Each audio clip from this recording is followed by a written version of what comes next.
The US may or may not enter a recession, but Germany has, at least on paper. Europe's largest economy reported another quarter of economic contraction. Experts are blaming household spending.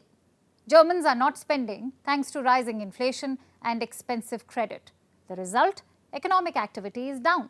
But what does a German recession mean for Europe? And should India be wary as well? Our next report tells you all about it. Germany is in recession, but don't cue the poverty pictures yet, because this is a technical one. Here's how economists define a recession. 2 consecutive quarters of negative growth, in other words, contraction. That's what Germany is going through. Let's look at the numbers. In the last quarter of 2022, growth was minus 0.5%, meaning the economy shrank. In the first quarter of 2023, growth was minus 0.3%. Again, the economy shrank. So technically, Germany has entered a recession. But what led to this? Experts are blaming the German people. Household spending was down 1.2% over the same period. If people don't spend, economic activity falls. Explanation time. Russia's invasion has increased energy prices across Europe. The result?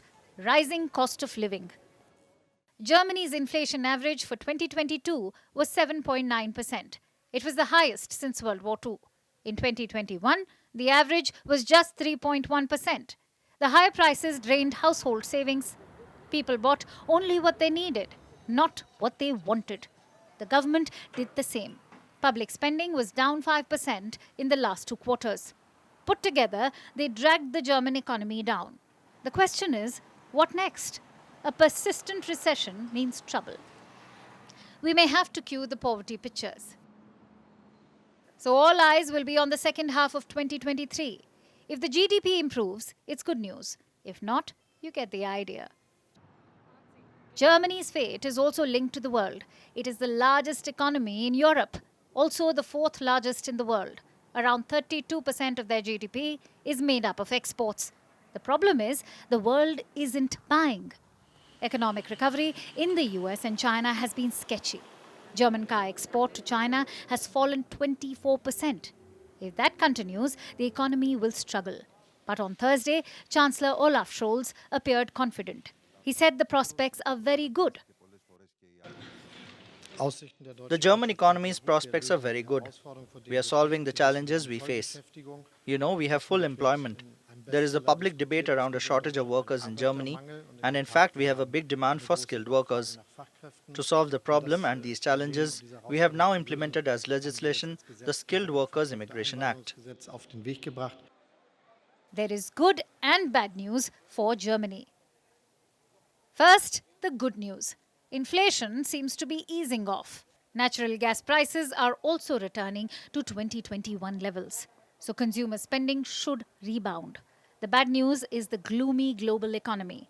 Unless China and the US recover, German exports will not pick up.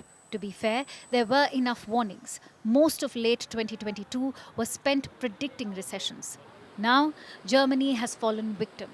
The question is, who will be next? Bloomberg says Britain is a prime candidate. It was given a 75% probability. So is the United States. It had a probability of 65%. And what about India? Bloomberg gave India a 0% probability, which is good, but the ripples from Germany will reach India. Germany is India's largest trading partner in Europe. Total trade is worth almost $20 billion. India exports clothes, smartphones, and leather products to Germany. The exports are worth almost $10 billion, but traders are expecting trouble. The recession could hurt India's sales to Germany, especially common use exports like clothes and phones. How big will the hit be? According to one Indian exporter, $2 billion. That's globalization for you. We grow together, but we also fall together. About a decade ago, Stephen Hawking said something apocalyptic. He's one of the world's leading scientists, and he said that the development of full artificial intelligence could spell the end of the human race. At that time, the statement rocked the world. Why won't it? His words spoke to our worst fears. Will AI destroy our world? Will armored robots govern us? Will humans go in hiding and live inside underground bunkers? Sounds ominous, but many of us have these questions. And Hawking is not the only person to highlight them. And now, the ex-CEO of Google is echoing this warning. His name is Eric Schmidt. He says that AI poses an existential threat and that it could kill many, many people. Should we be scared? Here's a report. People are quite bad at predicting the future. It's 2023. Where is our vacation on Mars? Our flying cars? Our robot butlers? But humans aren't just bad at assuming what's to come. We also incorrectly assure ourselves about the future. For example, in the 1970s, computer pioneers like Ken Olsen said that they didn't foresee people having any use of computers in their home. And yet, today we live in a computer-filled world. These computers have advanced by leaps and bounds. And now they have a new tech, artificial intelligence, which is taking over the world. It is seen as a boon for humanity. We are continuously developing it, mining for endless benefits. But are we again suffering from faulty predictions? Are we underestimating the harm AI could bring to us? If yes, what is the extent of this harm? Could AI cause our extinction? At least Eric Schmidt says so. He is the former CEO of Google, and he has warned that AI poses an existential risk. He says it could kill or harm many, many people, and that this technology could be misused by who Schmidt calls the evil people. But he's not alone in highlighting the risks of AI. AI anxiety is on the rise, and it has increased dramatically in recent months. Several high-profile tech figures have issued warnings. This includes Sam Altman, the CEO of ChatGPT's parent company, Elon Musk, the CEO of Tesla, and Steve Wozniak, the co-founder of Apple.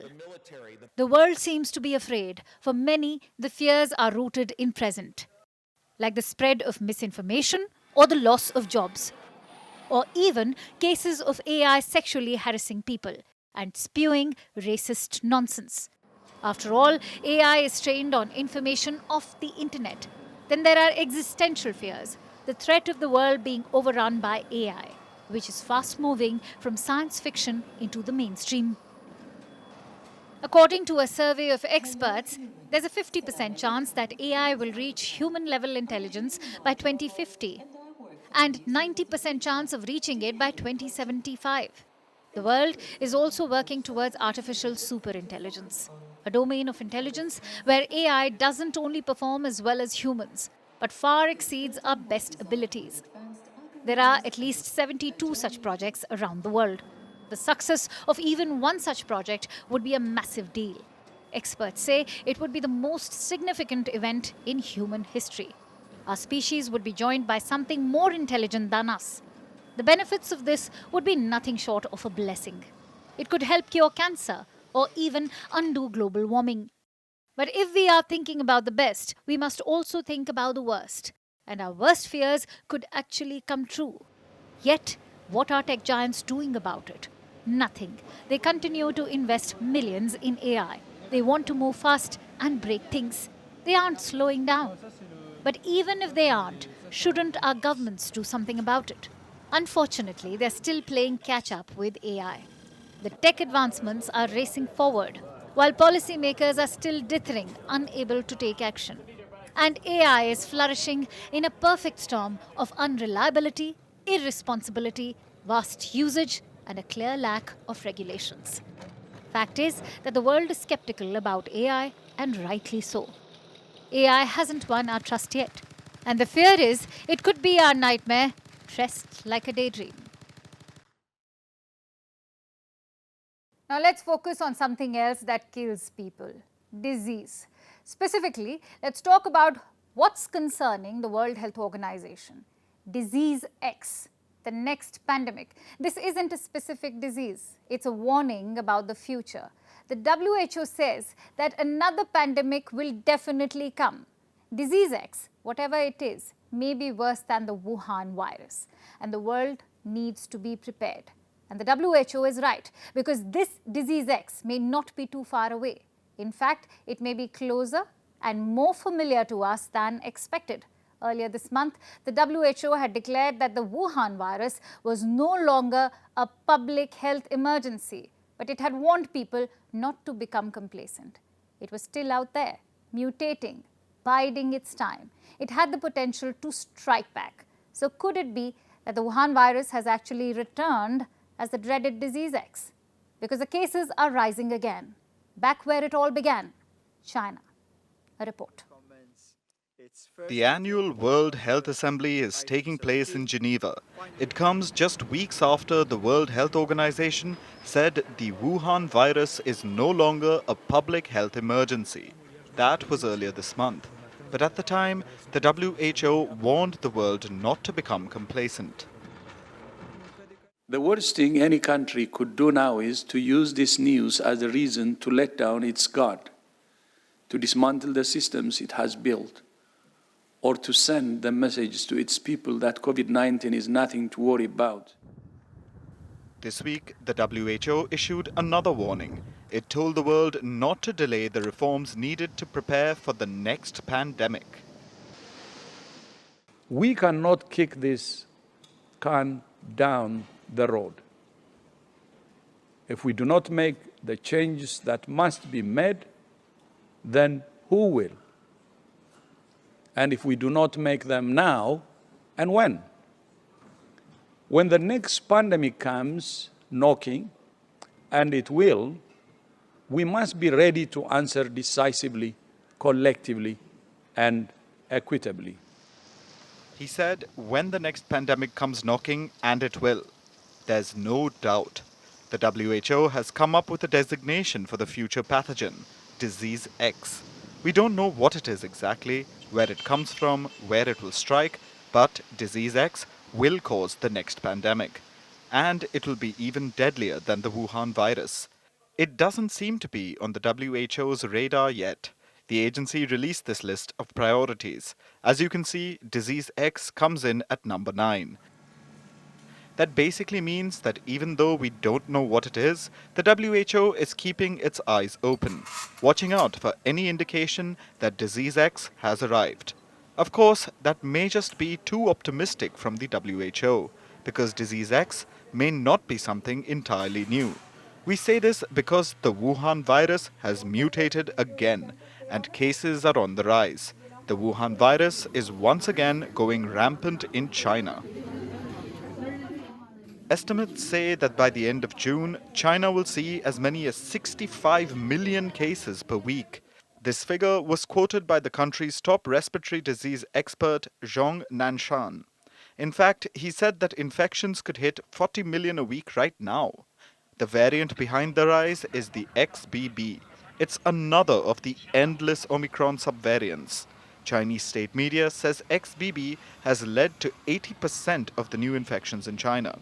China's National Health Commission says XBB has greater transmissibility and immune escape than earlier strains of Omicron. The country even recently approved 2 new vaccines targeting XBB. Despite this, China says there's nothing to worry about. State mouthpiece Global Times released this report today. It says there will be limited impact, but believe China at your own risk. The US Department of Health quite clearly doesn't. Its National Institutes of Health, or NIH, released this report yesterday. It says about 10% of those analyzed experienced long-term symptoms or long COVID after 6 months. These were all Omicron patients. So, even though the pandemic is over, the danger hasn't passed. Not while the Wuhan virus continues to mutate. It's not certain that the WHO's dreaded disease X will be a variant of the Wuhan virus, but there's no guarantee that it won't be. China needs to stop underplaying the problem and work with the world. The last thing we need is the dragon releasing yet another pandemic. Now, we all know what burnout is. It involves long working hours, poor work-life balance, and even the glamorization of overwork. Burnout takes a toll on our bodies, and we know that it's bad for us. But have you ever heard of Boreout? This word doesn't get as much attention as its workaholic cousin, burnout. But it's just as evil. Simply put, Boreout refers to chronic boredom. It's normal for everyone to get bored at work occasionally, but being chronically bored for days on end may indicate a bigger problem. Boreout is when your job feels pointless and tasks seem to be devoid of value. There's a little bit of working and a lot of staring at the ceiling. There's maybe a little nap here and a lot of coffee chugging there.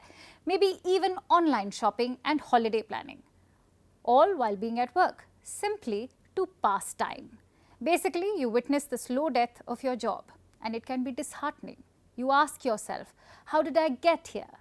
Well, there could be a number of factors. Maybe your physical workplace environment is demoralizing, or your job doesn't challenge you enough.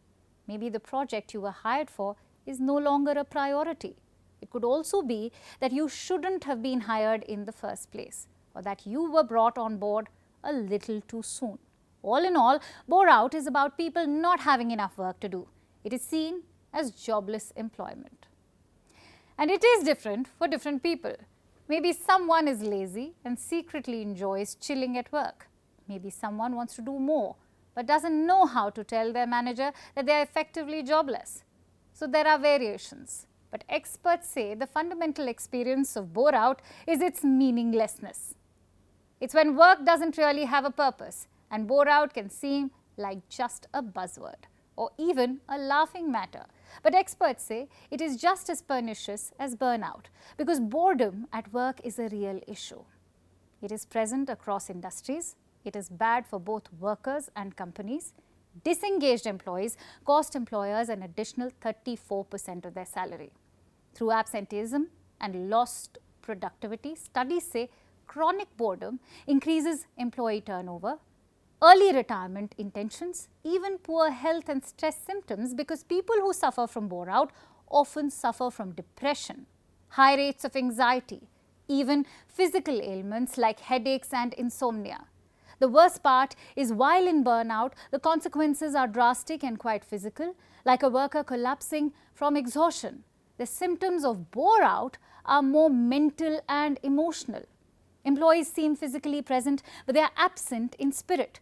So Boreout stays hidden from plain sight, and it can go on for a while. It can also be seen as a worker lacking interest or motivation, which is an organizational taboo. But at this point, you must be wondering, if it's so bad, why don't employees just talk about it? Because talking about boredom is also taboo. Experts say employees feel like they will have a target on their back. How does one tell their manager they are earning a salary for barely doing anything? Especially when layoffs have become a daily sport. There is a clear risk of things going south. Tackling Boreout can surely be tricky, but it is time that we start by recognizing it and talk about it, because Boreout invites long-term harm, both financial and emotional. And waiting for things to improve can result in years of just that, agonizing wait. And we should remember one thing, Boreout is not just an employee-centric problem. Managers need to take responsibility too. They need to actively seek signs of boredom at workplace and find ways to mend things. This can include making minor changes to tasks or even job profiles and creating a workplace environment where workers feel valued. It's true that work can't always be exciting. It is unrealistic to pretend that it will be. But just as burnout is seen as the enemy of employee well-being, so should chronic boredom. And we aren't supporting the so-called hustle culture. Idleness can be good, but just how much and for how long? Burnout and Boreout are extreme ends of the same spectrum, and they both need our attention, because being terribly bored is a crisis. It's a crisis of growth and a crisis of meaning, and it is looming large, all while workers are reaching the end of their rope. Except now, they aren't burnt out, they are just bored. And now it's time for Vantage Shots, images that tell the story. A South Korean plane's door opened during a flight. It landed safely. Hundreds of people took to the streets of Bolivia to demand action on sexual abuse allegations that have rocked the country's Catholic Church.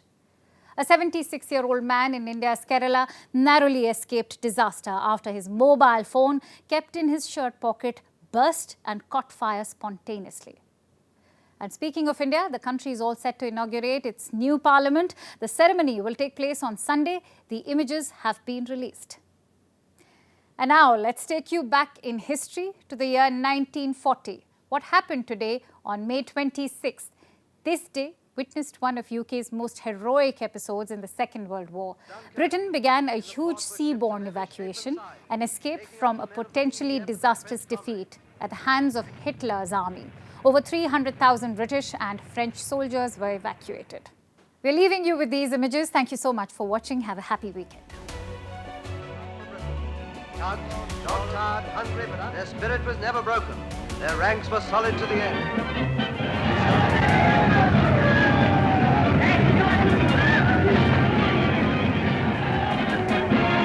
Earned themselves a new name, the Unbreakable by rail in Britain. Tired, but there was a non-stop buffet all ready for by the most terrible battle of all time. No, you can't beat a nation that breeds men like...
The US and Russia are dangerously close to an armed conflict.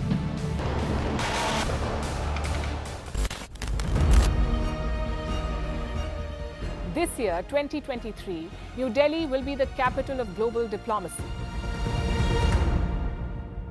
For a country as diverse as ours, with 88% of the population illiterate, it was a very big deal to write a constitution, and that too, the world's largest. Meanwhile, if we may, here's a Republic Day gift from India for the BBC. A list of suggestions for the BBC for their upcoming documentaries. Number 1, the Kohinoor and the colonial loot. Number 2, an outdated monarchy and unhealthy obsession with the royals. Number 3, racism in 2023. We're waiting.